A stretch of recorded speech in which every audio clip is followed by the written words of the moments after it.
बिस्मिल्लाहिर्रहमानिर्रहीम। पाकिस्तान की बेटी आफिया सिद्दीकी के नाम से कौन है जो वाकिफ़ नहीं है। हर पाकिस्तानी उनकी रिहाई के लिए सरापा दुआ रहता है और हर 2-4 महीने के बाद आफिया सिद्दीकी की रिहाई की मूवमेंट और तहरीक दोबारा से ज़ोर पकड़ती है। पाकिस्तानी अपना ज़ोर लगा रहे हैं कि अल्लाह करे कि पाकिस्तान की ये बेटी जल्द अज जल्द रिहा हो और पाकिस्तान वापस आए। ये जो किताब आपको मेरे हाथ में नज़र आ रही है, इससे आपको ये पता चलेगा कि डॉक्टर आफिया सिद्दीकी क्या थी, वो क्यों और कैसे गिरफ़्तार हुई, उन्होंने तालीम कहाँ पे हासिल की, उनका बचपन कैसे गुज़रा, उनकी माँ ने उनकी तरबियत कैसे की।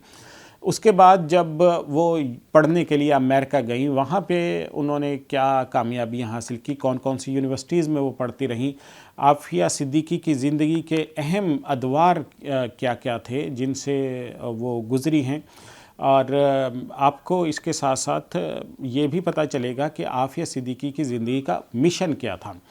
इस किताब के टाइटल के ऊपर आपको एक लाइन नज़र आ रही होगी जिसमें बहुत ज़बरदस्त ये बिल्कुल दुरुस्त मैसेज दिया गया है कि अगर ये पढ़ते हुए खून की बूंदें आपके दिल से भी टपक पड़ें तो पेशगी माजरत। तो आफिया सिद्दीकी का मसला है ही ऐसा कि इस वाक़े को पढ़ते हुए हर आँख जो है वो नम हो जाती है और हर दिल में कर्ब और दुख जन्म लेता है। आफिया सिद्दीकी की ज़िंदगी की दास्तान क्या है, आफिया सिद्दीकी ने शादी से पहले कैसी थी, शादी के बाद उनकी ज़िंदगी में क्या तब्दीली आई, और इसके साथ साथ फिर मुसन्निफ़ ने ये काम भी किया है कि बरमहल अहादीस, सीरत नबी के वाक़यात, सहाबा किराम के सच्चे वाक़यात इसमें शामिल किए हैं और इसको एक नावल की टच दी गई है, नावल की तरह से लिखा गया है।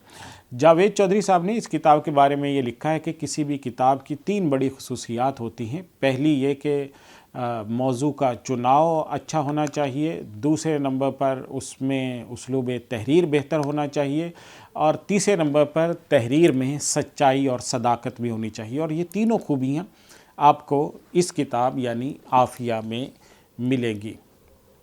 इसमें हमारे दोस्त मौलाना अनवर गाज़ी साहब ने आफिया सिद्दीकी के जो करीबी आइज़ा अक़रबा, उनकी वालिदा, उनकी हमशीरा, उनके करीबी रिश्तेदारों से मुलाकातें की हैं, उनसे बराह रास्त मालूमात हासिल की हैं, अखबारात खंगाले हैं, मैगज़ीन पढ़ डाले हैं और आफिया सिद्दीकी पर लिखे जाने वाले तमाम इल्म को उन्होंने जमा कर लिया है।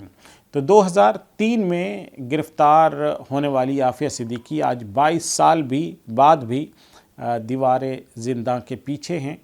उनकी बूढ़ी वालदा अपनी बेटी का रास्ता तकते तकते अल्लाह के हुजूर हाज़िर हो चुकी हैं।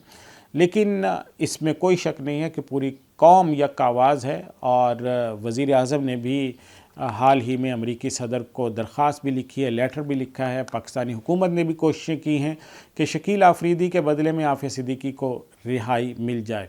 और अल्लाह करे वो दिन बहुत जल्द आए हमारी ज़िंदगियों में कि हम देख सकें कि आफिया सिद्दीकी दोबारा से हमारे दरमियान मौजूद हों। तो बहरहाल आफिया की ज़िंदगी से मुताल्लिक किताब पढ़िए। अल-हिजाज़ पब्लिशर्स ने इसे शाया किया है। अल-हिजाज़ का नंबर है 031421399797।